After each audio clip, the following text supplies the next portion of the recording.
Injil menurut Lukas. Injil ini merupakan salah satu catatan resmi mula-mula mengenai kehidupan Yesus, dan sebenarnya ini merupakan bagian pertama dari sebuah kesatuan dua jilid kitab, Lukas dan Kisah Para Rasul. Jika kita membandingkan kalimat pembukaan dari kedua kitab ini, jelas terlihat ini dibuat oleh penulis yang sama. Dan ada petunjuk di dalam kitab Kisah Para Rasul yang juga ada pada tradisi mula-mula yang mengidentifikasikan Lukas sebagai penulisnya, rekan seperjalanan dan rekan kerja Rasul Paulus, yang juga kita kenal sebagai seorang dokter. Lukas mengawali tulisannya dengan pendahuluan yang menjelaskan bagaimana dan mengapa kitab ini ditulis. Dia mengakui bahwa masih ada banyak lagi catatan lain yang baik tentang perjalanan hidup Yesus di luar sana. Namun ia ingin kembali kepada tradisi-tradisi saksi mata yang diceritakan oleh sebanyak mungkin murid Yesus yang mula-mula, supaya ia bisa menghasilkan apa yang ia sebut catatan yang tersusun rapi tentang hal-hal yang telah digenapi di tengah kita. Adapun kata digenapi menunjukkan alasan mengapa Lukas menulis catatan ini. Baginya, kisah tentang Yesus bukan hanya sekedar sejarah kuno. Dia ingin menunjukkan bagaimana kisah tentang Yesus ini menjadi penggenapan kisah perjanjian yang panjang antara Allah dan bangsa Israel. Dan yang lebih besar dari itu adalah kisah mengenai Allah dan seisi dunia ini. Susunan buku ini cukup jelas. Terdapat pendahuluan panjang yang menyusun kisah tentang Yohanes Pembaptis dan Yesus. Kemudian pada pasal 3 hingga 9, Lukas menyampaikan gambaran yang kuat tentang Yesus dan misinya di tempat asalnya, Galilea. Setelah itu, bagian tengah buku ini, yaitu bagian terbesar, menceritakan perjalanan panjang Yesus ke Yerusalem yang menuntun kita kepada klimaks cerita. Minggu terakhir Yesus di Yerusalem yang membawanya pada kematian dan kebangkitannya. Dan ini berlanjut ke kitab Kisah Para Rasul. Pada video ini, kita hanya akan berfokus pada paruh pertama Injil Lukas. Kelanjutan dari pendahuluan kitab ini menceritakan kemiripan antara kisah kelahiran Yohanes Pembaptis dan Yesus. Di situ ada pasangan manula Imam Sakaria dan Elisabet, dan juga ada seorang gadis perawan Maria dan Yusuf. Kedua pasangan ini menerima janji ilahi yang mustahil untuk mereka memiliki anak laki-laki. Kedua janji ini kemudian digenapi ketika Yohanes dan Yesus lahir, dan kedua orang tua mereka menyanyikan puisi ucapan syukur. Adapun lagu-lagu puitis ini dipenuhi dengan pesan-pesan dari Mazmur dan nubuatan perjanjian lama yang menunjukkan bagaimana kedua anak ini akan menggenapi janji-janji Allah di masa lampau. Namun puisi-puisi ini juga menggambarkan peran masing-masing anak pada kisah hidup mereka selanjutnya. Jadi Yohanes adalah nabi yang dijanjikan dalam kitab Taurat dan para nabi, yang akan mempersiapkan bangsa Israel untuk bertemu dengan Allah mereka. Dan Yesus adalah Raja Mesianis yang dijanjikan kepada Daud, yang akan membawa pemerintahan Allah atas Israel dan berkat Allah kepada bangsa-bangsa seperti yang dijanjikan kepada Abraham. Setelah ini, Maria membawa Yesus ke bait Allah di Yerusalem untuk diserahkan kepada Tuhan dan dua nabi senior, Hana dan Simeon. Mereka melihat Yesus dan sadarlah mereka siapa dia. Dan Simeon menyanyikan pujian sebuah puisi yang terinspirasi dari Nabi Yesaya. Katanya, anak ini adalah keselamatan dari Allah untuk Israel, dan dia akan menjadi terang bagi bangsa-bangsa. Jadi dengan semua pendahuluan ini, ceritanya berlanjut ke bagian utama berikutnya, di mana Lukas menampilkan Yesus dan misinya. Lukas memulainya dengan gerakan pembaharuan Yohanes di Sungai Yordan, di mana dia memanggil petobat baru, mengembalikan Israel kepada keberadaan mereka melalui baptisan. Dia sedang mempersiapkan kedatangan kerajaan Allah. Dan kemudian, Yesus tampil sebagai pemimpin Israel yang baru dan dia ditandai oleh Roh Kudus dan suara Allah dari surga. Dialah anak Allah yang dikasihi. Kemudian Lukas melanjutkan tulisannya dengan silsilah Yesus dan mengurut asal-usul Yesus kepada Daud, lalu kepada Abraham, dan kepada Adam dari kitab Kejadian. Di sini Lukas menyatakan bahwa Yesus benarlah Raja Mesianis Israel yang akan membawa berkat Allah tidak hanya kepada Israel, keluarga Abraham, dia ada bagi semua anak-anak Adam, bagi semua umat manusia. Kemudian dengan strategis, Lukas memasukkan kisah Yesus yang pergi ke kampung halamannya di Nazaret, di mana dia memperkenalkan misinya.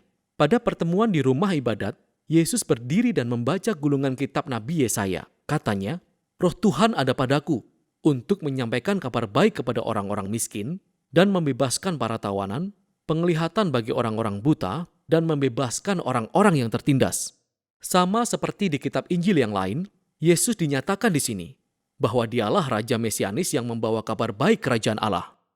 Namun yang secara unik digarisbawahi Lukas adalah dampak sosial dari misi Yesus.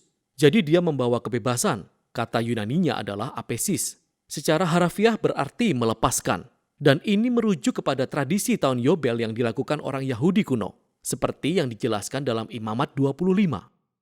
Ini adalah tahun di mana budak orang Israel dibebaskan, ketika semua hutang dibatalkan, ketika setiap tanah yang sudah dijual dikembalikan kepada keluarganya. Semua ini adalah peragaan simbolis dari keadilan dan kemurahan Allah yang membebaskan. Dan lagi, Yesus berkata bahwa kabar baik pembebasan ini khususnya untuk orang miskin. Adapun dalam Perjanjian Lama, yang dimaksud dengan orang-orang miskin atau dalam bahasa Ibrani, ani, bukanlah sekedar orang-orang yang tidak memiliki banyak uang, tetapi juga merujuk pada orang-orang yang memiliki status sosial rendah dalam budaya mereka, seperti orang-orang cacat, para wanita, anak-anak, dan orang tua. Ini juga termasuk orang-orang terbuang dari luar komunitas, seperti orang dari suku yang lain, atau orang-orang yang memilih cara hidup menyedihkan, yang menyebabkan mereka dikeluarkan dari lingkaran keagamaan masyarakat.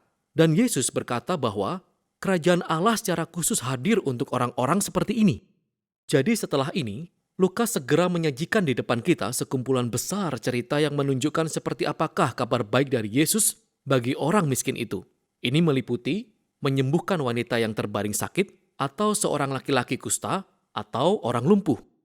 Ada juga kisah tentang bagaimana Yesus menyambut masuk ke dalam komunitasnya seorang pemungut cukai, seperti Lewi, yang secara materi tidaklah miskin, namun berada di luar penerimaan lingkungan sosial.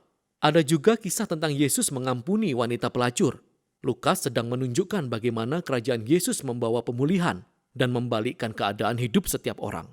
Dia memperluas lingkaran orang yang diundang untuk menemukan kuasa pemulihan kerajaan Allah. Dan ketika misi yang dibawa Yesus menarik banyak orang untuk mengikutinya, dia melakukan sesuatu yang lebih provokatif lagi. Dia membentuk orang-orang ini menjadi Israel baru, dengan menunjuk 12 murid dari antara mereka sebagai pemimpin, merujuk kepada 12 suku Israel. Dan kemudian Yesus mengajarkan manifesto kerajaan pembalikan keadaannya, atau yang disebut Lukas dengan khotbah di bukit. Dia mengatakan, kasih Allah bagi orang-orang terbuang dan miskin berarti bahwa kerajaannya membawa pembalikan terhadap semua sistem nilai kita. Yesus hadir untuk membentuk sebuah umat pilihan Allah yang baru, yang akan meresponi undangan Yesus dengan cara menunjukkan kemurahan hati yang radikal dengan melayani orang miskin. Orang-orang yang akan memimpin dengan melayani dan hidup dengan pendamaian dan pengampunan. Orang-orang yang penuh kesalehan, namun menolak kemunafikan agamawi. Sekarang visi kerajaan yang radikal dari Yesus telah menegaskan otoritas ilahi, dimulai dengan menimbulkan perlawanan dan kontroversi, khususnya dari para pemimpin agama Israel. Penjangkauannya kepada orang-orang yang dipertanyakan menjadi ancaman bagi tradisi agama dan ide stabilitas sosial mereka. Karena itulah mereka mulai menuduh Yesus telah menghujat Allah, menjadi pemabuk, dan duduk berbaur dengan orang berdosa.